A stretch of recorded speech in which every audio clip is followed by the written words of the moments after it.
Good morning, folks. Welcome to Interpersonal Relationships class. This is lesson number 16. The heart of a servant following Jesus in unselfish relationships. In January, it's very cold in Minnesota. It's cold and dark at 5:30 in the morning in Minnesota. I know because I used to go there every winter and teach Bible school. One year I was out there teaching and was fumbling around in the dark trying to get my stuff together, get dressed in the bedroom and apartments where they had us. And I was struggling a bit that year, it seemed like. Maybe it was just me. Didn't seem like I was connecting. Good morning. Welcome. Connecting with the kids the way I wanted to. And I was stumbling around in the dark trying to get dressed, and I was feeling a little sorry for myself, I think. And I started asking myself, Sam, what in the world are you doing here? These kids aren't even really appreciating what you're doing. You're spending hours and hours preparing for class, and you're getting up in the morning at 5:30. It's cold and dark. And God spoke to me that morning. I feel like it was God. And He said, Sam, what is your goal here? Teaching Bible school. What is your goal?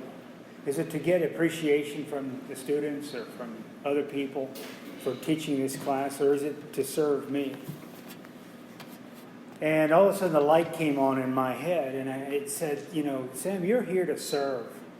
And that's what's important. You're here to serve the young people. You're here to serve God. And it may not sound significant to you, but when you serve God, you serve people. That's what matters. And God gives the results. And one of the byproducts of service is happiness. There's really no other way to happiness than to serve. And embracing a servant's heart is one of the most important relational decisions that you will ever make. Early on in His ministry, Jesus called His disciples apart to teach them some vital principles relating to the new kingdom. Principles that would make them more like Him. Matthew 5 says, seeing the crowds, He went up on the mountain, and when He sat down, His disciples came to Him, and He opened His mouth and taught them, saying. So it seems like there's some differing opinion as to who all was present, but possibly He removed Himself a little bit from the crowds and started doing some teaching with His disciples. He had some real lessons He wanted to teach them. He said we would be blessed if we would follow His plan. He said, blessed are the meek, blessed are those who mourn, blessed are the merciful. Service brings happiness, selfishness brings misery. It's not easy to understand, but it's always that way. Happiness is reserved for those who serve. The same attitudes that Jesus was talking to that day in Palestine, the same attitudes that He was telling them were important are the ones that are important to be servants. We need servants in our culture, in our relationships. We need servants in our homes. We need servants in our communities. We need servants in our churches and in our workplaces. I'd like to first of all look at a little bit of an approach of seeing yourself. Seeing yourself as a servant. When we were youngsters, and most of you are pretty much almost there still, but we had some idea of what we would like to become as we grew up. Okay, well, some of us do. Some of you don't have a clue at this point yet what you want to be or what you want to do. But we thought we wanted to be an engineer. We thought we wanted to be a business person. We thought we would want to do whatever. Not many of you decided that you wanted to be servants when you grew up. This was going to be your goal, to be a servant. But that's what we should be in whatever field we find ourselves in. The graphic that we've been using throughout this class is 3 circles: God, self, and others. And in our relationship with God and with others, we are to serve. We follow the example of Jesus in serving. And what we're actually doing is taking what God gives, passing it through to others. That is the model of service that we have. Passing on God's goodness in the way that we relate to others. I want to start then with some tools that we have for serving. Each one of you have tools that God has given you with the intent that you use it to serve others with. And there is this illustration, an acronym that is out there. Rick Warren actually uses it. It is an acronym and it spells out the word SHAPE. And we're going to use that this morning as to the tools that you have to serve. Each one of you have been given a unique shape. You are made differently than anybody else in this room. And you have been given this with the intent that you use it to serve God and to serve others. The S stands for spiritual gifts. All of you have been given a spiritual gift. You're a Christian. When you became a Christian, you are given a spiritual gift. It's not something that you came up with on your own. It is something that God has given you. They're undeserved. They can't be earned. And God chooses what He's going to give us. And we are given these gifts for the benefit of others, not ourselves. And we don't compare our gifts with others. We shouldn't, feeling inferior or superior. God wants us to use the gifts we've been given for His glory. The second thing that the H stands for heart. You have been given a heart. Now you say, well, that's obvious. But I'm talking about your ambition, your goal in life, your ambition. You have been given a heart for things. Our interest, our desires, our motivation, a passion that you have in life, you have been given.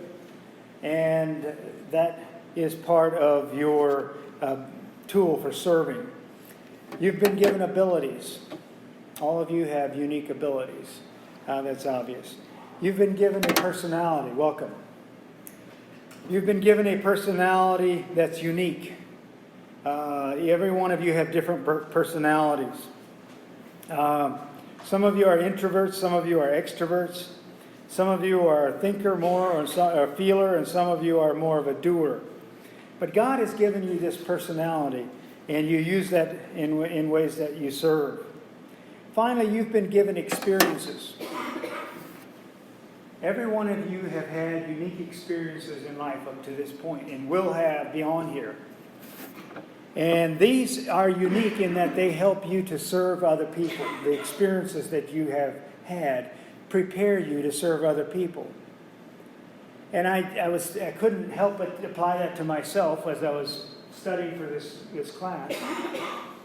The experiences I had in teaching Bible school for 18 years, I think helped me prepare to teach a youth class at Calvary. It's your experiences are unique. And you sometimes you're like, I wish I wasn't where I was.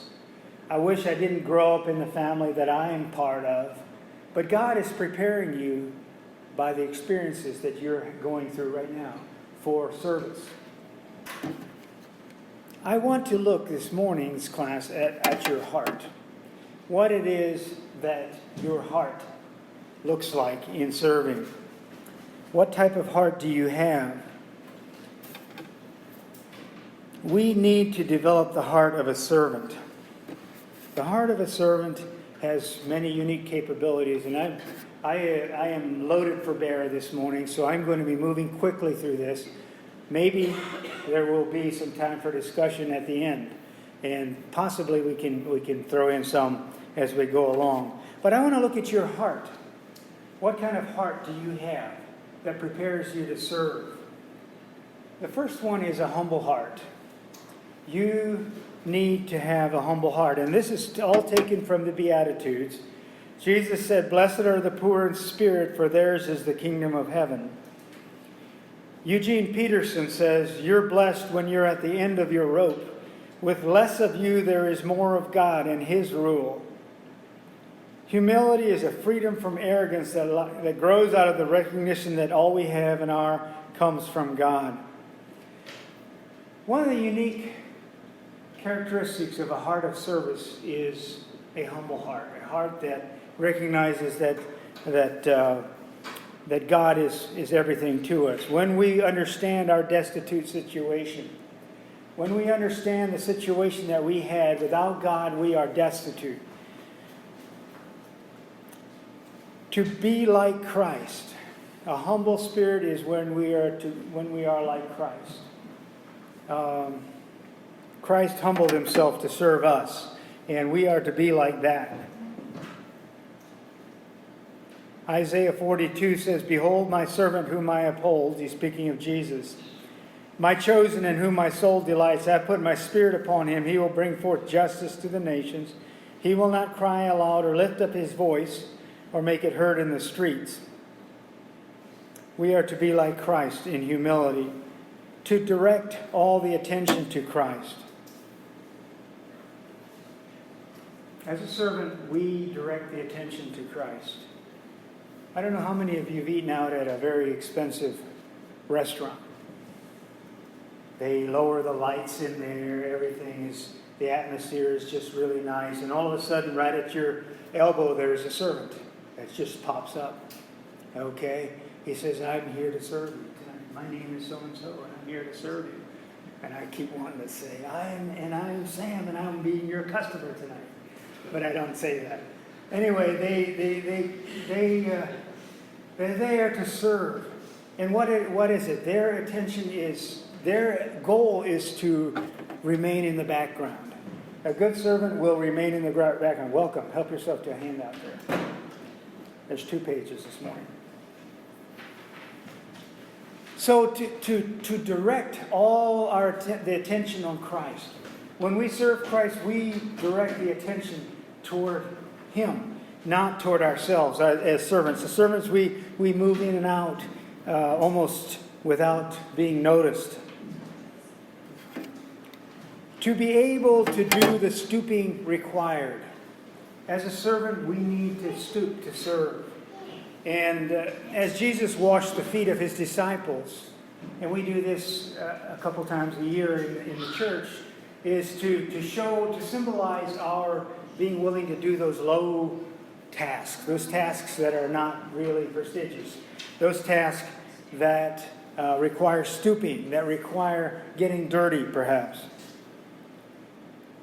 Brennan Manning was waiting to catch a plane in the Atlanta airport. He sat down in one of the many places where usually black men shine white men's shoes. And an elderly black man began to shine Brennan's shoes. And Brennan had this feeling inside that after he was done, he should pay him and tip him and then reverse the roles.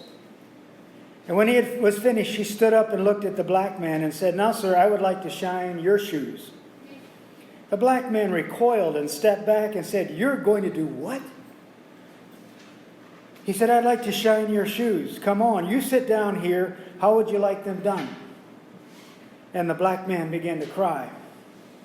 And he said, "No white man ever talked to me like this before." And the story ends with the white man with arms around a black Atlanta man, and they've only just met.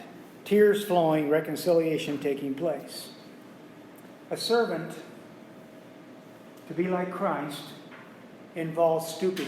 It involves doing the humble things to please others. To be able to place a high importance on others. Welcome. To be able to place a high importance on others. That requires a humble heart, and that's one of the tools that we have, is to place a high importance on others. To lift them up, to make them feel significant.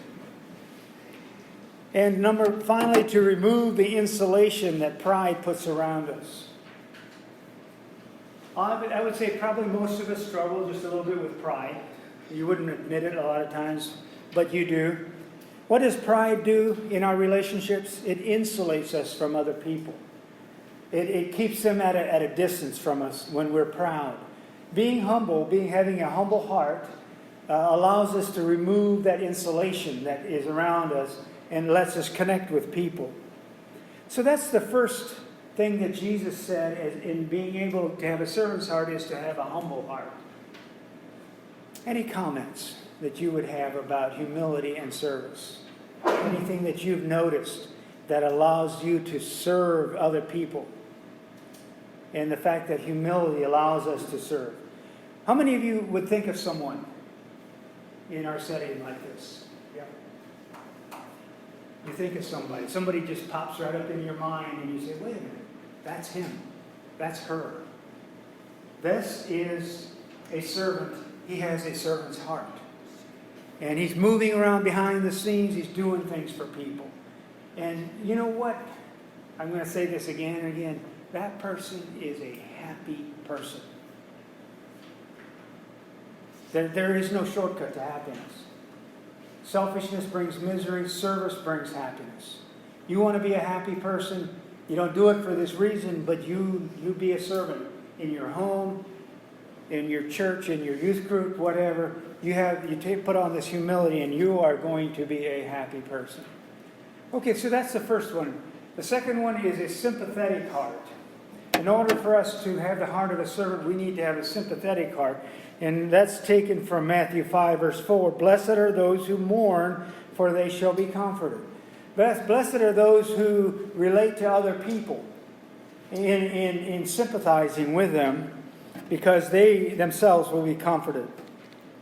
A sympathetic heart is a heart that can feel and understand the feelings of others. Sympathetic heart is one who can feel, understand what others are going through. Get into their skin, if you will. Get under their skin.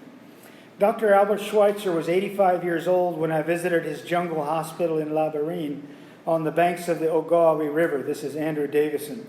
You can imagine the deep and profound effect of that 3-day visit, which included opportunity for some leisurely conversation with that great humanitarian, theologian, musician, and physician. But one event stands out in a special way. It was about 11 in the morning. The equatorial sun was beating down mercilessly, and we were walking up a hill with Dr. Schweitzer. Suddenly he left us and strode across the slope of the hill to a place where an African woman was struggling upward with a huge armload of wood for the cook fires. I watched with both admiration and concern as the 85-year-old man took the entire load of wood and carried up the hill for the relieved woman.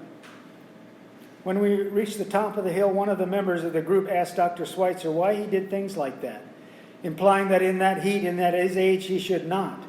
Albert Schweitzer, looking right at all of us and pointing to the woman, said simply, "No one should ever have to carry a burden like that alone."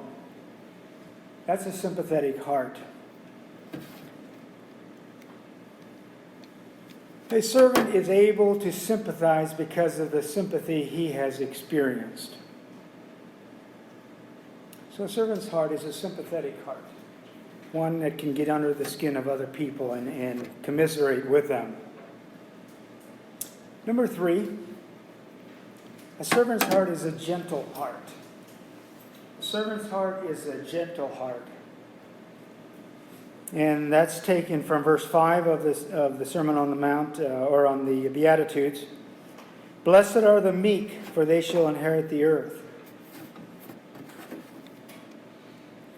In today's world, meekness is often associated with weakness. But the word meek there is actually would be better translated perhaps gentle. Gentle. How many of you have seen a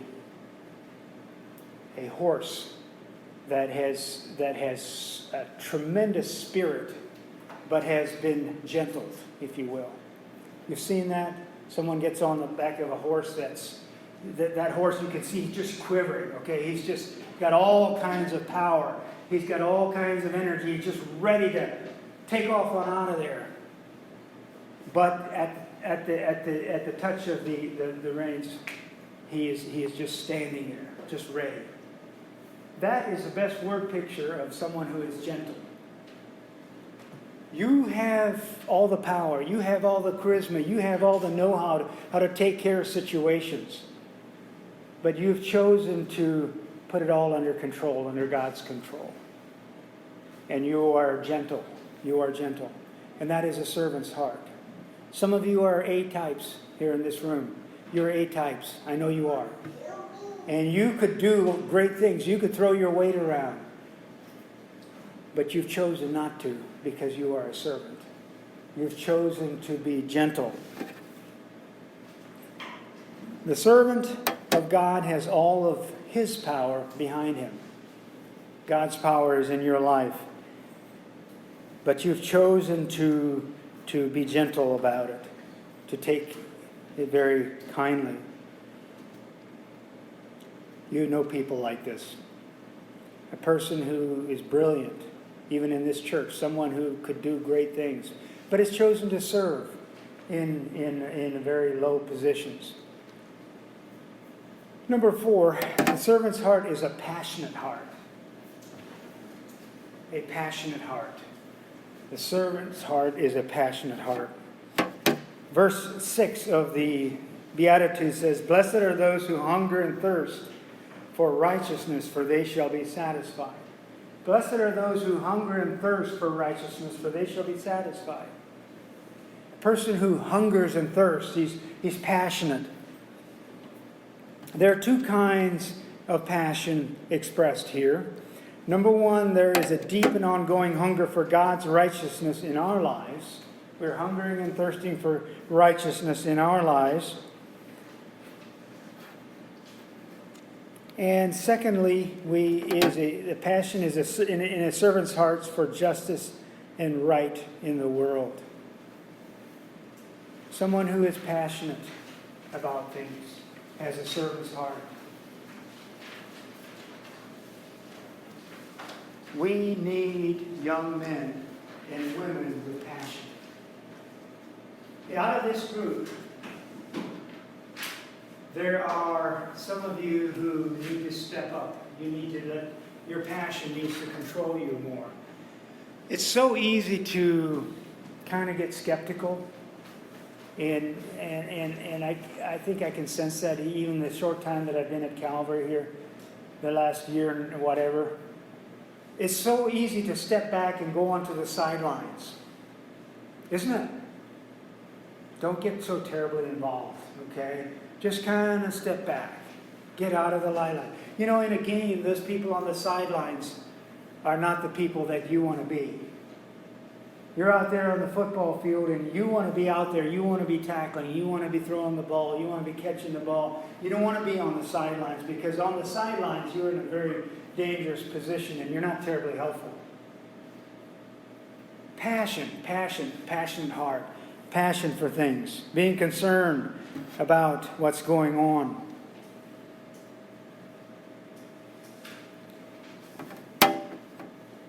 Author Rudyard Kipling tells of how on a world tour at a certain port, General Booth, it's obviously happened some time ago. General Booth was the guy that started the Salvation Army. General Booth boarded the ship. He was seen off by a horde of tambourine-beating Salvationists.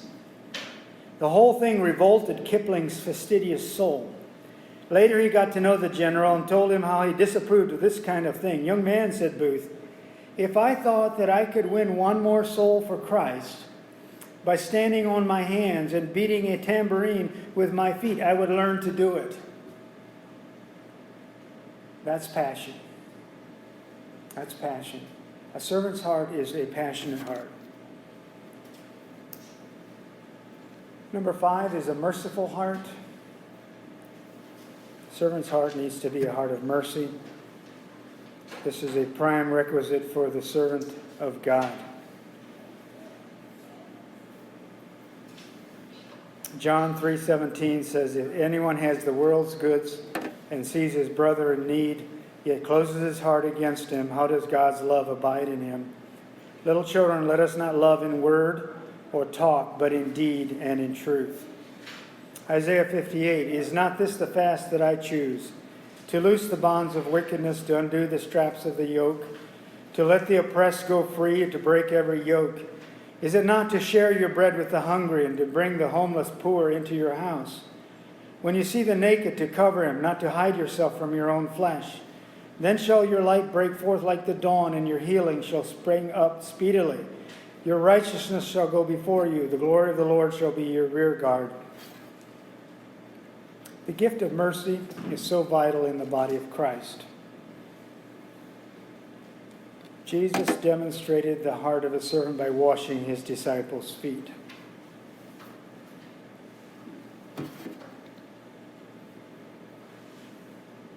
A merciful heart is the heart of a servant. Number 6, a sincere heart. Blessed are the pure in heart, for they shall see God. The servant's heart must be clean. If you're going to want to serve God, you need to have a clean heart. A dirty heart doesn't let you serve well.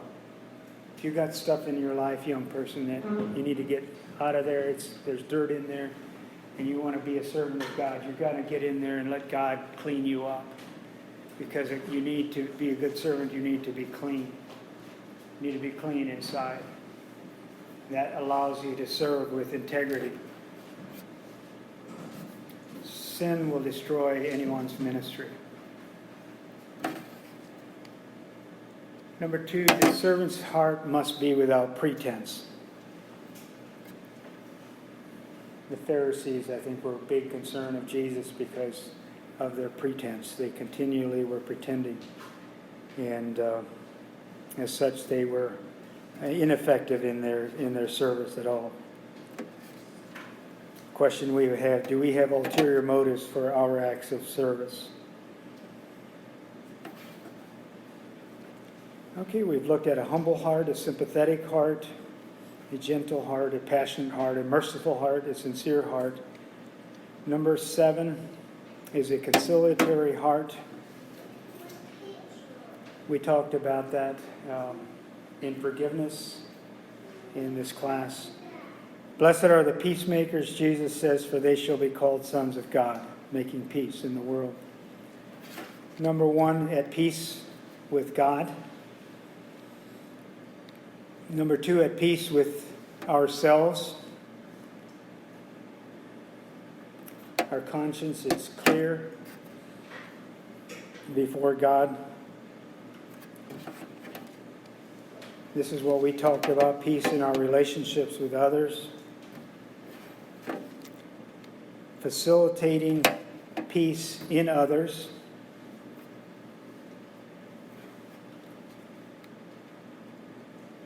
Showing forgiveness in our ministry to others.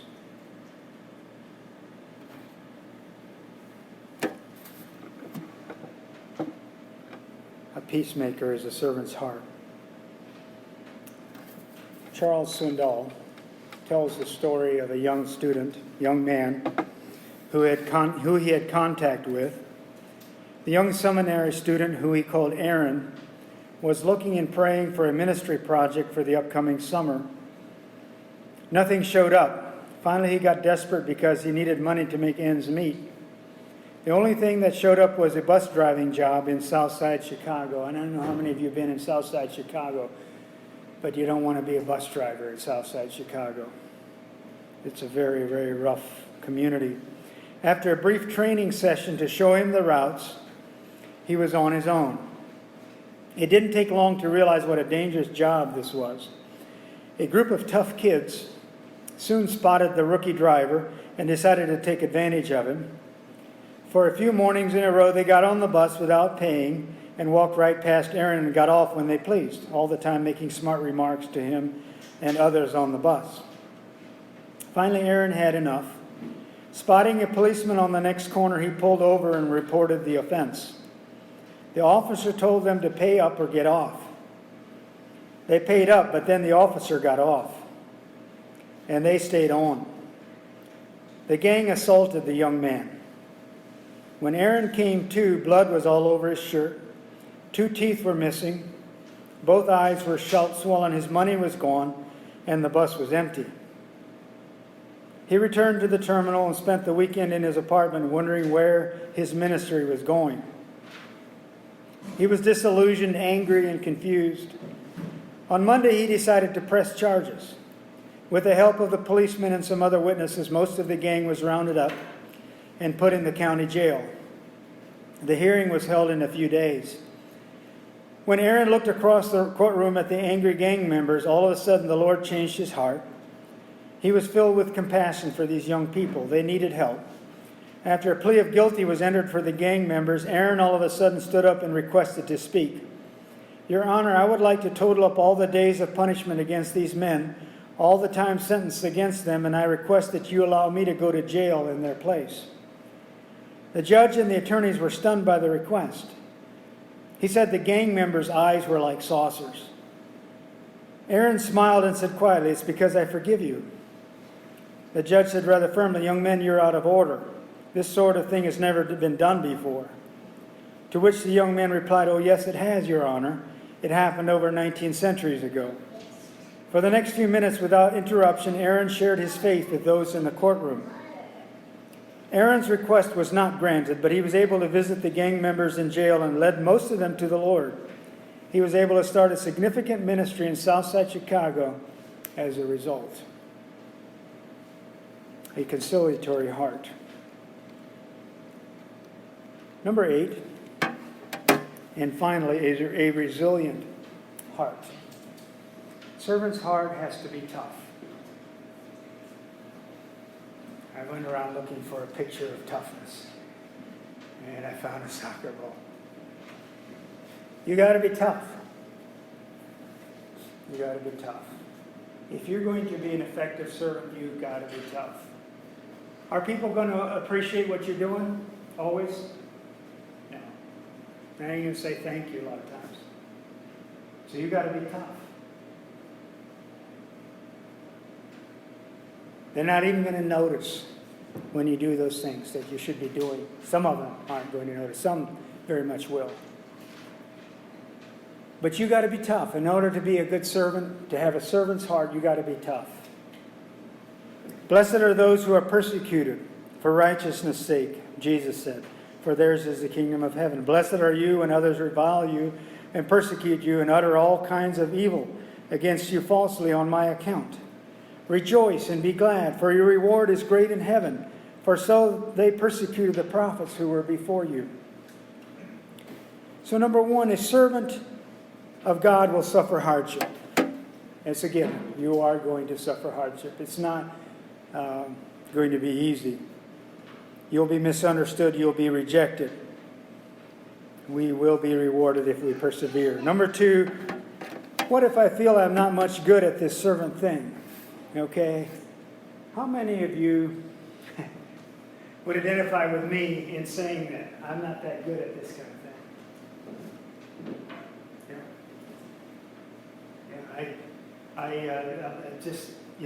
I'm not that good at it. You got to be tough. You got to do it. It comes with practice. I'm terribly shy. Some of you are terribly shy, and you don't like to go out and talk to people. I get all tongue-tied.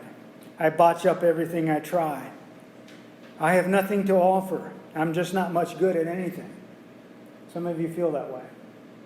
Just not much good at it. So what good is it? I can't serve people because I'm not good at anything. That's not what's required. What's required is that you be faithful and obedient in serving. The results are up to God. Number 3, a servant dare not quit. You've decided that you're going to go into service somewhere. And by the way, I think back at the start of this class when I started teaching, Benjamin kind of was promoting voluntary service. I think that was him. I'm not sure. But I would encourage each and every one of you, take a break from your sheltered, beautiful life that you have in Rockingham County and go into VS somewhere. I highly recommend it. I have seen what happens to young people that go into voluntary service somewhere, that donate their time for a number of years of service somewhere. Not getting paid, you're barely getting your toothpaste covered, okay? And you can barely, you got to do your own laundry and you got to do whatever. You know, you go into service VS somewhere and you're working for nothing. But I've seen it change young people. I've seen it change young people, and they come back after a couple of years of service, if they come back, better prepared for life and serving in their home community.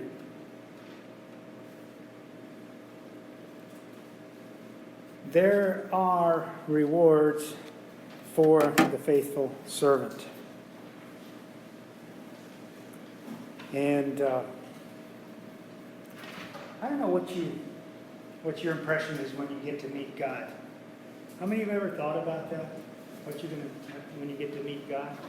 Because we're all going to get to meet God, right? We're going to either die and go to meet Him sooner, or if we don't die and Christ comes back, we're going to go meet Him then. What's God going to say to you when you first meet? What are you going to say to God? And the thing that I've seen in Scripture is that I want to hear is, well done, good and faithful servant. Well done. And that's what life is all about, actually, is for us to have a servant's heart, to serve other people. Yeah, the rewards in this life are good because you are going to be happy. I can guarantee you. Come back to me if you're not happy. You go into service, people come back and tell me, Sam, you were wrong, but I can guarantee you happiness. That's not why we do it. But a servant is going to be a happy person. He'll be a contented person. And in the end, you get to meet God. And God's going to say, well done. Well done. Somebody have a thought that's just been pressing on your mind throughout the class. So it's something that you'd like to share with the rest of us. A servant's heart. Read through the Beatitudes again in your devotional, maybe tomorrow morning, and look at it from the perspective of being a servant and what Jesus was saying about being a servant to people, to God through people in our relationships. Serving. And the next time you talk to your servant in your life, maybe it's your mom, very likely it is, or your husband, or someone else who you all of a sudden have the picture of being a good servant, say thank you. Thank you. Thank you for serving us. That is great. But James, after the message this morning, okay? Meet him at the front, say thank you. Thank you for serving us this morning.